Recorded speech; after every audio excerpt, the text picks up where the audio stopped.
We're going to start a new series this week. I don't know how series will be about it. In other words, I don't know how long we'll be speaking on this topic. But I pulled out this book. This is a new version of the book that came out in, I think it was 1989 or 90, somewhere in there, by Gary Zukav, called Seat of the Soul. Many of you, I'm sure, if you've been on the path for a while, have read this. It's considered a classic, which all of us are. We're over 25 years old, I guess. Anyway, but this is the 25th anniversary edition. It's been updated with a new foreword from Maya Angelou and Oprah, and also it has a study guide in it. So it meets the need for having something for us to talk about on Sunday that, can be the context for our conversation. Won't be strictly literally coming out of everything that I'm going to be sharing from here, but it might be something you want to have a copy of, and so we bought some, and they're in. I was going to point over there, but our bookstore, which is in the making, is over here. So we have about, 20 copies or something if you want to buy one, and we have them today. And we'll be talking about this probably for several weeks, maybe even longer than that. The seat of the... Spirit groups. What's that? Spirit groups. Right. Whatever we're talking about on Sunday, in some groups, will be the topic of the spirit group. And so it might be this, or it might be something else. It's how Spirit directs this process here. But what I like about this book is that it sort of kind of dovetails nicely with where we just came from. We talked about evolution of consciousness for a while. Last week we talked about quantum physics and this idea that the observer effect, how we influence the reality that we experience in life by how we interact with the field of infinite possibilities. So Gary, prior to writing this book, his very first book was called The Dancing Wu Li Masters. And Gary had never written a book before in his life, and he was not a science person at all. And so he ended up writing a book about quantum physics because he became fascinated with the topic, and he actually sought out quantum scientists to help him write the book, but he wrote it in a way that was more accessible than some of the more scientific approaches to that. So this book has sort of a blend of the quantum physics, quantum reality perspective, along with just, pure spiritual understandings, and what's mixed in with this, what I think is so important, and you hear me say this all the time, it also emphasizes the importance of emotional awareness in our spiritual path. I don't think this can be emphasized too much. I think most people feel that spirituality, because it is the essence of us, and in other words, there's nothing more natural to our being than our spiritual truth, because that's true, that we don't have to do anything, that it's should just manifest in us, and that we should just be spontaneously loving and peaceful all the time, just by virtue of our essential nature, which has a logic to it, but what's in the way of that being true is that you and I don't identify ourselves as spiritual beings. Would you agree? Most of the time. Or people that don't. Those are the ones that we're really here to fix, aren't we? Yeah. So we can take this message back to them and tell them, you should have been here this morning. Well, I understand. I feel the same way sometimes. So what I want to say this morning, and maybe just this is sort of the launching pad for this series, is for us to understand that our spiritual essence, what we really are beyond this body-mind, is a given. But just because it's given doesn't mean it's known. Somebody could put a gift in your house right now without you knowing it, and you would not experience that gift. You have to go through whatever you need to go through in order to have that gift be revealed to you. And it's in the case of our spiritual awareness, it has to do with us removing the blocks. As the Course in Miracles says, removing the blocks from the awareness of this infinite loving presence of God that infills us. So if we if we try to just sort of do a bypass around the feelings that we have that are less than loving or less than peaceful, then our spiritual progress will be hindered to the extent that we don't face what's in the way. Does that make sense? So a lot of spiritual teachings don't address this because it's messy. It's not as fun to talk about. It's not as fun to talk about when we're angry and when we're vengeful and when we're jealous and when we're all those things, because that's not our shiny selves, right? But those are the very things that are like the obstacles to our awakening, the obstacles to this kingdom of heaven that Jesus was talking about. So that's why the approach that is happening here has a lot to do with us removing those blocks. And for me to be true to my spiritual path means that I must address those things that are in the way.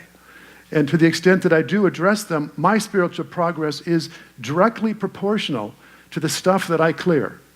Does that make sense? And of course, and the reason that's true is because there is no withholding by Spirit. God is not holding anything back from you. The fullness of love, the fullness of peace, the abundance of life, none of that is being withheld. There's no one making any decisions about how much love you get or how much peace you enjoy or how much abundance you have or I have in my life. That is an old version of a conditional kind of creator that dispenses its blessings according to how worthy we are.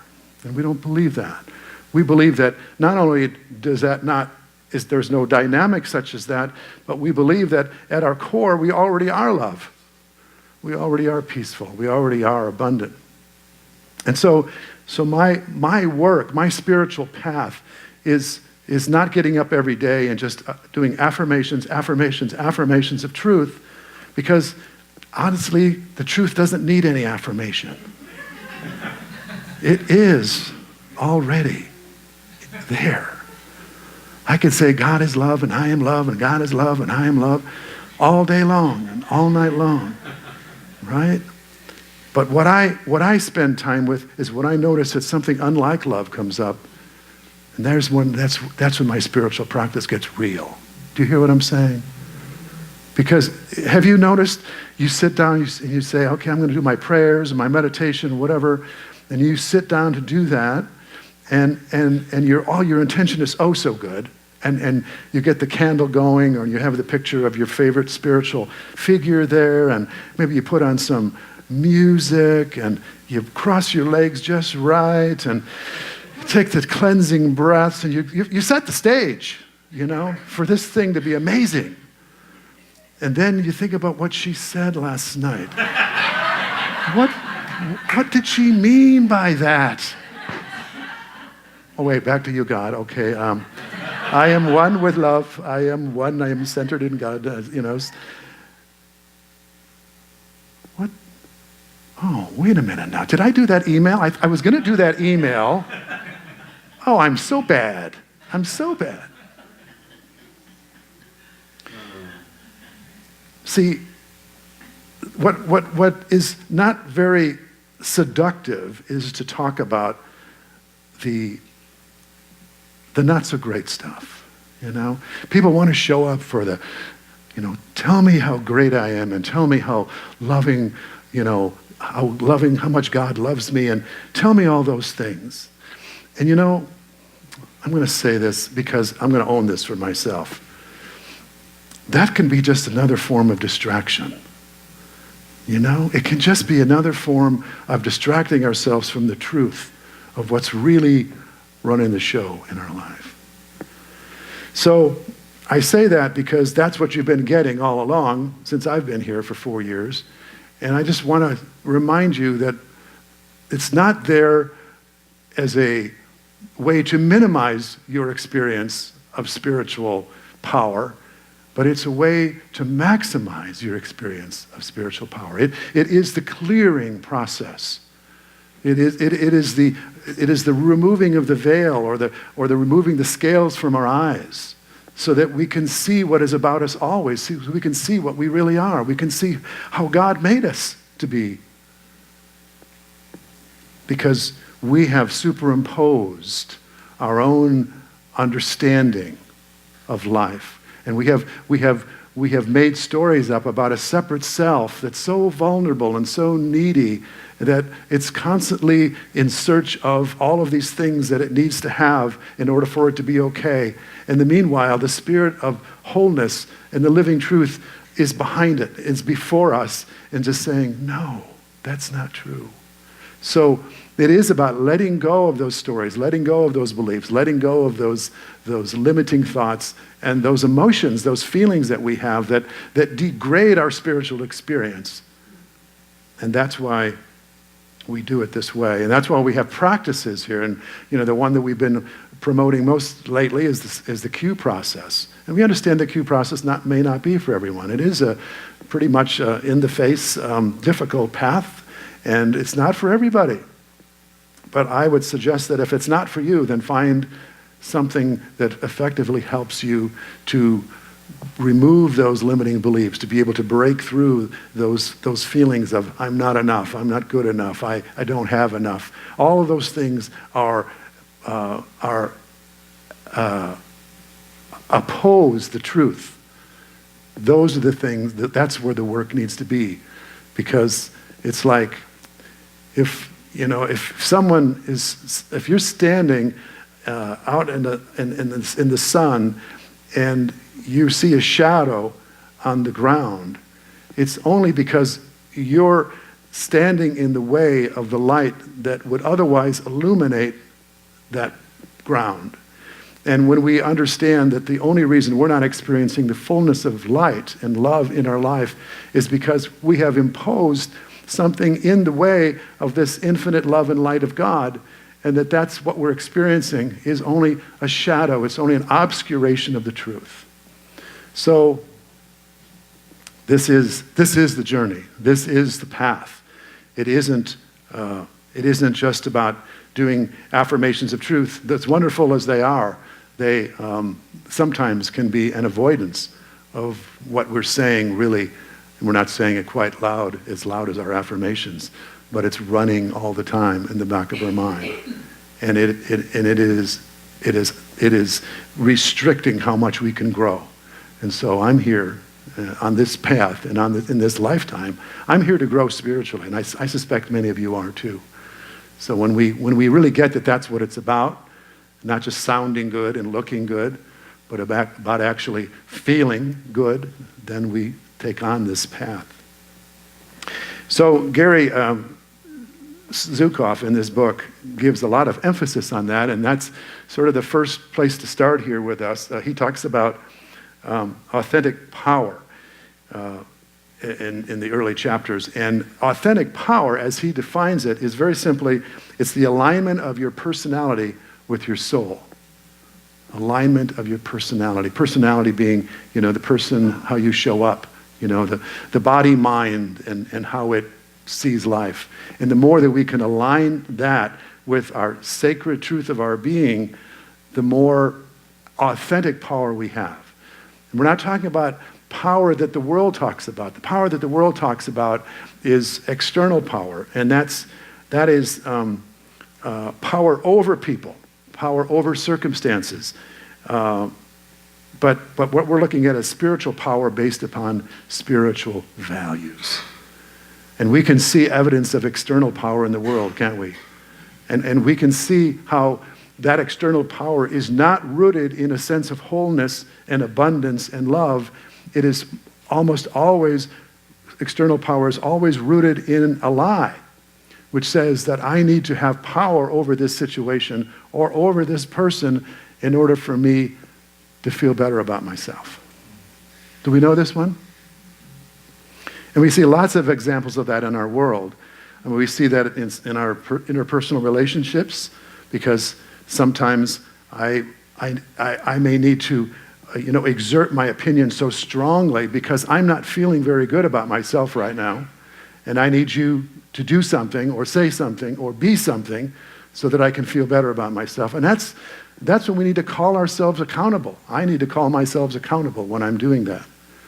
That it's not just what's right, but I need to be right in some situation. And if I need to be right in some situation, then that's going to translate into me trying to have power over somebody and exert my influence on making things go a certain way because I don't feel okay without that. Does that make sense? So, and of course we see it in our politics and we see it in the world, and it's doing us in. I mean, I don't candy coat this. The external power, it runs amok in our society and in the world. And what we need to do, and I say that we, I don't mean, those people, the we, the me that is we, the we that is me. Is we need to begin to understand that the power that we already have, which doesn't require anybody to do anything different, is the real power. Because what that is me being connected with the truth of my being.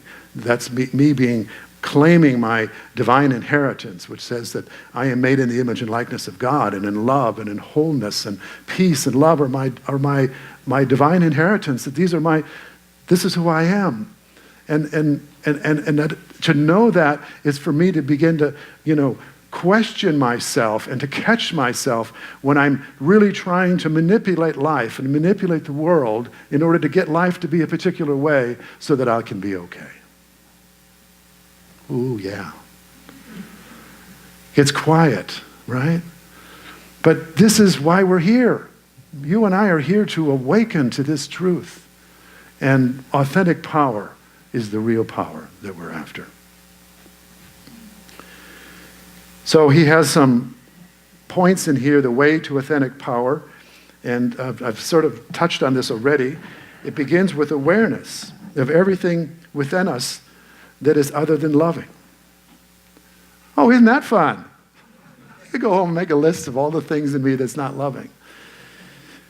The thoughts, the feelings, the sensations, the hurts, the discomforts. We know these thoughts, right? We know them as cynical or critical or judgmental of other people or yourself. And these thoughts always have the same intention. We'll talk later in the book about the power of intention. But the intention of all those kind of judgmental, critical thoughts is to change the world or other people so we will feel better about ourselves. Wow, is it ever quiet in here? Ooh. I'm talking about those people, and myself. Anger, jealousy, resentment, feeling superior, feeling inferior, entitled, needing to please. Every kind of compulsion or obsession or addiction all come from what? Fear. Fear. Fear. And we don't recognize it as such because you can get angry and you may not feel fear at all, right? In fact, a lot of people who translate fear into anger, and they come across as being strong and assertive, and they don't look frightened at all.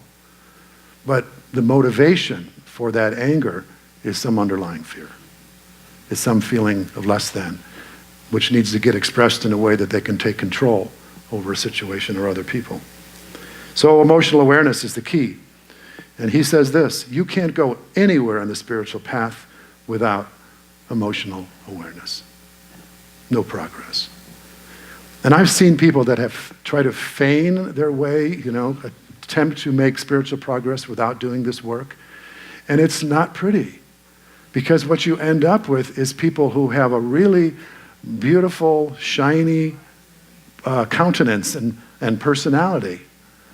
But underneath, there's all of this stuff. There's all this stuff that's seething, that's wanting to come to the surface.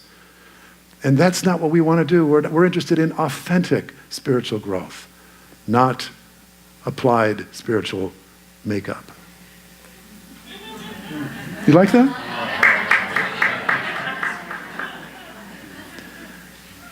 And with awareness, you have a chance to respond instead of what? React. Right. Now, we're not here to become perfect. I mean, it's not like, now I got to go home and think of all the things, how bad I am. And it's not to diminish ourselves. It's actually the opposite of that. not to diminish ourselves, but to become a combination of awareness with compassion. Awareness with compassion. No one is judging you. In fact, the more you bring this to the light, the more you will have a sense of love and compassion. Because what you'll do is all you're doing is you're just bringing up what all of us deal with. And so when you become aware of your own tendency to be jealous or to be resentful or to be greedy or whatever the thing comes up for you to do, you automatically will have, if you treat it with compassion, you will automatically have more compassion for other people when you see that in them. Oh yeah, they're experiencing jealousy right now, or they're experiencing greed, or just like I do. I just have times when I'm judging or I'm critical. And that's what they're doing right now. And it comes from what? It comes from fear. They're not bad people. They're not sinful. All that stuff that's that old story that would keep us from dealing with this stuff because we feel bad if we name these things. But if we treat it with love and compassion and care, just like you would with a child who didn't know better and they were acting out, you would know that what they really need is to be loved and mildly brought to awareness, and that know that in time that they will grow. But they're not going to grow. A child is not going to grow into understanding if they're being judged and criticized, and neither will you and I. So there's this balance between being rigidly honest, emotionally honest, and meeting that, what arises in that and what comes to our attention, with compassion and understanding. Because it's just bringing it into the light that we can then just ask for this higher self now to come in and to transform those limited feelings into the truth. That if I'm feeling jealous or I'm feeling critical of someone, that I can name it, I can claim it, I can say, yeah, this is what's going on for me right now, and I can ask the Spirit or my higher self or God or however you communicate with your higher power to have this be released. And so that I can replace this limited understanding and this contracted sense of self, and I can have it replaced with the truth of my being, so that I can invite Spirit again to move and express itself through me, unhindered by those beliefs and those thoughts and those feelings and those experiences of less than. So this is all part and parcel of the spiritual life. That you are not some separate self. I'm not some separate being. We are all connected to this oneness. And because we're all connected to this oneness, we have universal and unconditional and unlimited love and peace and joy. And we become, because of these thoughts and beliefs and these feelings, we become the governor on how much power, how much love, how much peace we experience in our life.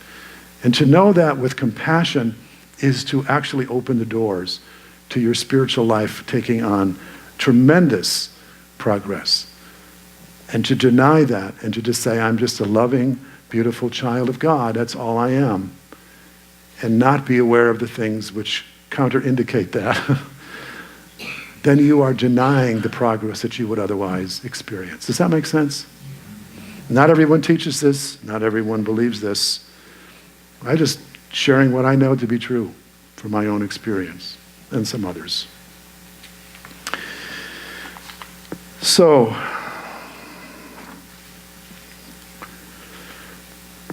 fear comes up for us, and I wanted to say a little bit about that because we've already identified that fear is at the root of all of these negative emotions that plague us.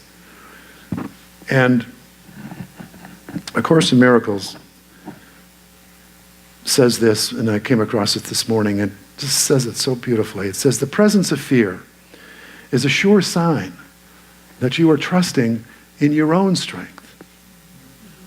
The presence of fear is a sure sign that you're trusting in your own strength. Goes on to say, illusions. We believe in illusions, and illusions are not facts. In truth, There is nothing to fear. It's very easy to recognize this, but it is very difficult to recognize it for those who want illusions to be true. Oh, great. And what are some of the illusions we want to be true? That somebody or something is against us? That they're responsible for the way I feel? That they made me angry? They hurt my feelings? Those are illusions.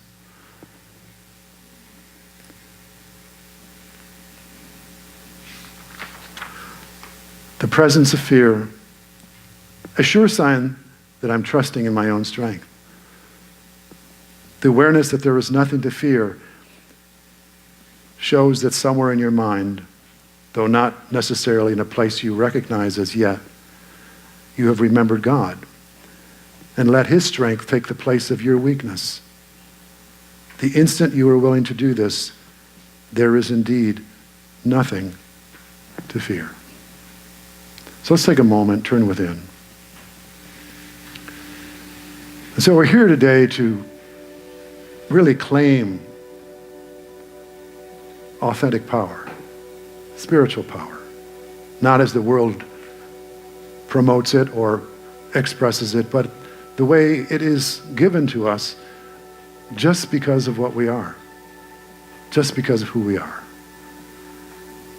And so we're mindful this morning of all those things that get in the way, those stories, those beliefs, those feelings. And so we allow those feelings when they come up, the anger, the jealousy, the greed, the criticism, the judgments, the feelings of superiority and inferiority. We allow those conditions this week to be signposts and to be something to become more curious about and to be more willing to sit with and to recognize as the obstacles to our experience of our spiritual wholeness and oneness and the love that is unconditional and the peace that passes all human understanding. So we seek the courage to face these fears, to face these underlying emotions this week. We know that it is given to us, that nothing that is in our experience can defeat the power of love and wholeness. And so we summon the courage this week to be more emotionally honest. And when those feelings come up that would inhibit our experience of abundance or love, we see that they are there to be healed, to be released, to meet them with compassion and understanding. And then ask our Holy Spirit, higher power, Buddha nature, by whatever name, to assist us in this healing, in this releasing, in this letting go of who we are not, so that who we truly are can emerge, can stand shining in the fullness of light without the shadow of the false self limiting our experience of who God created us to be. This is our journey together. We do it moment by moment, breath by breath, thought by thought. We do it with each other. We help each other awaken by what we know to be true for all of us. And we give thanks for the power that is greater than anything that would seem to limit us in this life. And so it is. Amen.